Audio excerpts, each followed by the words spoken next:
US में student loan लेने वालों के लिए बड़ा बदलाव आने वाला है। जनवरी 2026 से ट्रंप एडमिनिस्ट्रेशन उन लोगों की वेजेस से पैसे काटने का काम शुरू करने वाली है जो फेडरल स्टूडेंट लोन्स के लिए डिफॉल्ट में है। इसका मतलब यह है कि अगर आपने लंबा समय तक अपना स्टूडेंट लोन नहीं चुकाया तो आपकी सैलरी में से सीधे पैसा कटना शुरू हो जाएगा। इस वीडियो में आज हम बात करेंगे बदलाव क्यों आया है, क्यों लागू होने वाला है, कितने लोग इंपैक्ट होंगे और वो इंडियंस जिनको लोन चाहिए है उनको इससे बचने के क्या उपाय हो सकते हैं। तो चलिए फिर जल्दी से वीडियो को स्टार्ट करते हैं। हाय, मेरा नाम है वर्षा दुबे और आप मुझे देख रहे हैं एनबीटी टेक एड पर। सबसे पहले ये जानना जरूरी है कि डिफॉल्ट क्या होता है। एक बोरोर तभी डिफॉल्ट में माना जाता है जब उसने लोन पेमेंट 270 दिन या उससे ज्यादा समय तक नहीं किया हो। डिफॉल्ट होने के बाद फेडरल गवर्नमेंट के पास पूरी लीगल पावर होती है कि ये अनपेड डेट रिकवर करें। इसमें टैक्स रिफंड्स रोकना, सोशल सिक्योरिटी बेनिफिट्स में से हिस्सा काटना और एम्प्लॉयर्स को एम्प्लॉय की सैलरी से मनी डिडक्ट करने के आदेश देना शामिल है। एजुकेशन डिपार्टमेंट के मुताबिक जनवरी की पहली वीक से करीब 1000 बोरोअर्स को सबसे पहले नोटिस भेजा जाएगा। ये नोटिस बताएगा कि गवर्नमेंट उनकी वेजेस से कितना पैसा रिकवर करने वाली है। हर महीने ये संख्या बढ़ती जाएगी और जैसे जैसे 2026 आगे बढ़ेगा ज्यादा लोग इंपैक्ट होंगे। लेकिन ध्यान दें कि नोटिस भेजने से पहले बोरोअर्स को पर्याप्त वार्निंग और रीपेमेंट के मौके दिए जाते हैं। इस बदलाव का कारण ये है कि पैंडेमिक रिलीफ अब ऑफिशियली खत्म हो गया है। मार्च 2020 से कोविड-19 पैंडेमिक के दौरान स्टूडेंट लोन कलेक्शन पर 5 इयर्स की रोक लग गई थी।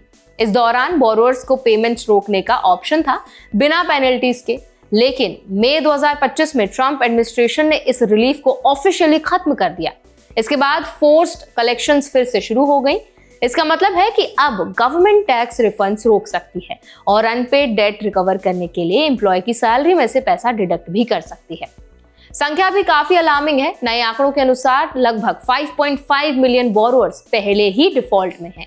इसके अलावा 3.7 मिलियन बोरोअर्स 270 डेज से ज्यादा पेमेंट लेट हैं, यानी वो डिफॉल्ट की कगार पर हैं, और 2.7 मिलियन बोरोअर्स अर्ली स्टेज में पेमेंट मिस कर रहे हैं।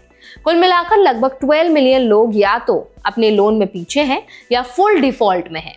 इसका मतलब है कि हर 4 फेडरल स्टूडेंट लोन बोरोअर्स में से एक स्ट्रगल कर रहा है। वेज गार्निशमेंट के तहत एम्प्लॉयर्स को बोरोअर्स की सैलरी से मैक्सिमम 15% तक डिडक्ट करने का लीगल अधिकार होता है, लेकिन ये तभी किया जाता है जब एजुकेशन डिपार्टमेंट ने 30 डे वार्निंग नोटिस भेज दिया है। इसका मतलब यह है कि बोरोअर्स को सीधे सैलरी काटने से पहले अलर्ट किया जाएगा, लेकिन फिर भी ये स्टेप काफी स्ट्रिक्ट है।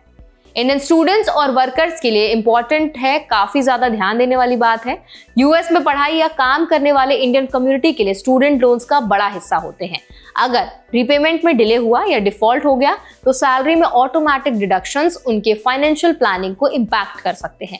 इसीलिए इंडियन बोरोअर्स को प्रोएक्टिव रहना चाहिए। पेमेंट शेड्यूल्स के प्रति डिसिप्लिन रहना और टाइमली पेमेंट्स करना अब ज्यादा जरूरी हो गया है। इसके अलावा बोरोअर्स को यह भी समझना चाहिए कि वेज गार्निशमेंट सिर्फ पैसा काटने का मामला नहीं है, यह आपकी क्रेडिट हिस्ट्री और फ्यूचर फाइनेंशियल प्लानिंग पर भी असर डाल सकता है। डिफॉल्ट रिकॉर्ड बनना लॉन्ग टर्म इंप्लीकेशन ला सकता है, जैसे कि फ्यूचर लोन्स लेना या यूएस में वीजा रिन्यूअल्स के समय कॉम्प्लिकेशंस। इसीलिए इंडियन बोरोअर्स के लिए कुछ प्रिकॉशंस बहुत जरूरी है। सबसे पहला स्टेप यह है कि अपने लोन स्टेटस की रेगुलर चेकिंग करें। अगर पेमेंट मिस हुई है तो तुरंत रीपेमेंट प्लान में एडजस्टमेंट करें।